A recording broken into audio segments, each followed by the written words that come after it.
Tanganku gemetar waktu memegang gagangnya. Kuputar perlahan. Kosong. Tapi lantainya basah. Dan di tengah genangan kecil itu, ada sebuah gelang perak. Kusut, kusam, tapi masih utuh. Aku mengambilnya. Dan di bagian dalam gelang itu tertulis nama. Rina. Aku tertegun. Nama itu mirip dengan nama pemilik kos, Bu Rini. Waktu aku menatap gelang itu lama-lama, pintu lemari menutup sendiri, pelan. Aku tidak tahu kenapa, tapi malam itu aku merasa mungkin yang sebenarnya terjadi bukan aku yang tinggal di kamar itu. Mungkin aku yang sedang didatangi.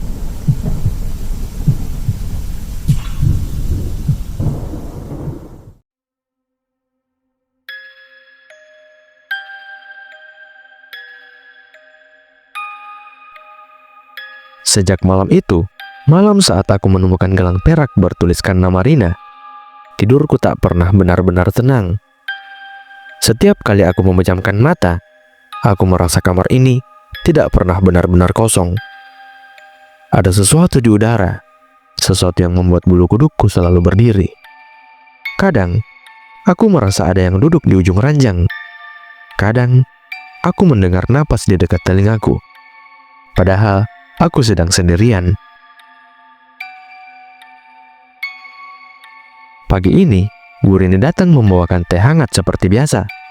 Senyumnya tetap sama, hangat, ramah, seperti ibu kos kebanyakan. Tapi ada sesuatu di balik matanya yang tidak sama. Tangan kirinya sedikit gemetar ketika meletakkan cangkir di meja. "Tidurnya nyenyak, Nak Dika?" tanyanya. Suaranya terdengar datar, tapi matanya terus memperhatikan gelang perak di atas meja. Aku mencoba tersenyum. "Lumayan, Bu. Cuma semalam sempat dengar suara ketukan lagi." Bu Rini terdiam. Senyumnya perlahan menghilang, berganti raut serius yang jarang kulihat sebelumnya. Ia menatapku lama, seolah ingin memastikan sesuatu sebelum berkata pelan, "Kalau begitu, jangan buka jendela setelah tengah malam ya." Aku bertanya, "Kenapa, Bu?" Ia menunduk. Suaranya semakin lirih, hampir seperti berbisik. "Karena angin dari belakang rumah suka membawa sesuatu yang seharusnya tidak ikut masuk."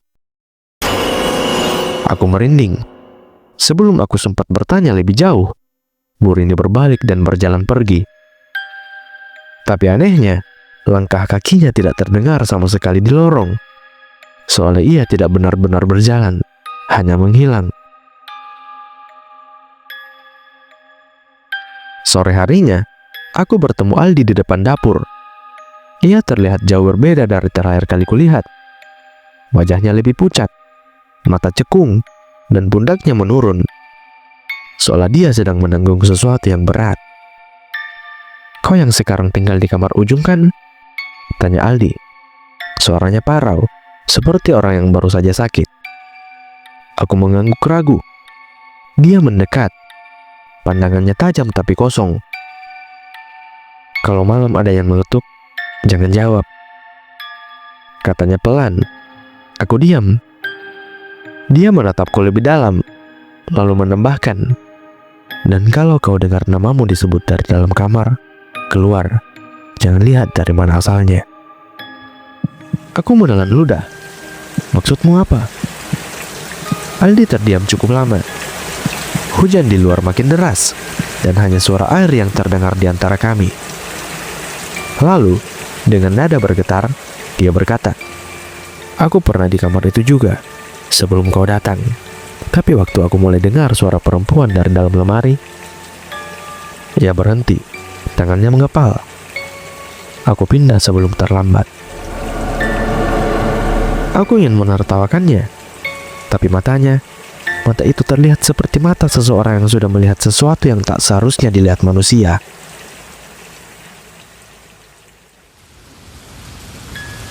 Malam itu, hujan masih turun, lebih deras dari malam sebelumnya. Suara angin menabrak jendela seperti seseorang yang ingin masuk dengan paksa. Aku duduk di tepi ranjang. memandangi gelang perak di atas meja. Entah kenapa, aku merasa benda itu bergerak, seperti sedang berdetak. Dan jujur saja, aku mulai merasa gelang itu memperhatikanku. Kemudian, suara itu datang lagi. 3 kali dari arah jendela. Aku membeku. Dalam kepala, kata-kata Aldi terngiang jelas. Kalau malam ada yang mengetuk, jangan jawab. Aku menarik napas panjang, mencoba berpikir logis.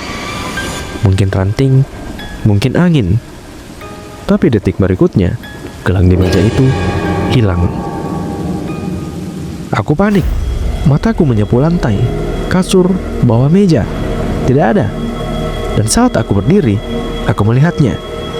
Lemari di pojok kamar.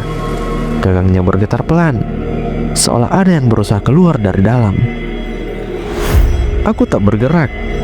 Dari celah lemari yang terbuka, tampak cahaya samar keabu-abuan. Dan di lantai, tergeletak gelang perak itu, basah, dengan noda merah samar di sisinya. Aku mendekat perlahan. Tangan gemetar. Begitu aku hendak mengambilnya, terdengar suara perempuan dari dalam lemari. Halus, tapi jelas. Dekat sekali. Kau bawa aku pulang. Aku mundur spontan. Bahuku menabrak dinding. Lampu kamar tiba-tiba berkedip, lalu mati total. Gelap. Hanya suara hujan dan detak jantungku yang terdengar. Dan di cermin, aku melihatnya. Bayangan seseorang perempuan berdiri di belakangku. Rambut panjang menutupi sebagian wajah. Tubuhnya pucat seperti mayat tenggelam. Dan di pergelangannya, gelang perak yang sama. Langkahnya berat. Setiap langkah, lantai berderit. Kau tidur di kamarku, sekarang gantian. Aku ingin berteriak, tapi tenggorokanku membeku. Udara terasa dingin menusuk, sampai aku hampir tak bisa bernapas. Perempuan itu berhenti tepat di depan lemari. Matanya menatap gelang di tanganku. Dan dengan suara nyaris berbisik, ia berkata, "Kembalikan aku sebelum lorong ini menjemputmu." Lalu dia lenyap. Begitu saja. Gelap. Sunyi. Dan gelang itu jatuh ke lantai, berdenting pelan.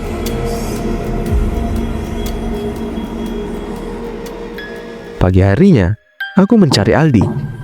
Aku mengetuk pintunya beberapa kali, tapi tidak ada jawaban. Bu Rini hanya berkata, Aldi sudah pergi subuh-subuh, katanya mau pindah lagi. Tapi anehnya, semua barangnya masih ada di kamar. Aku masuk perlahan. Ruangan itu kosong, tapi dinginnya seperti kamar mayat.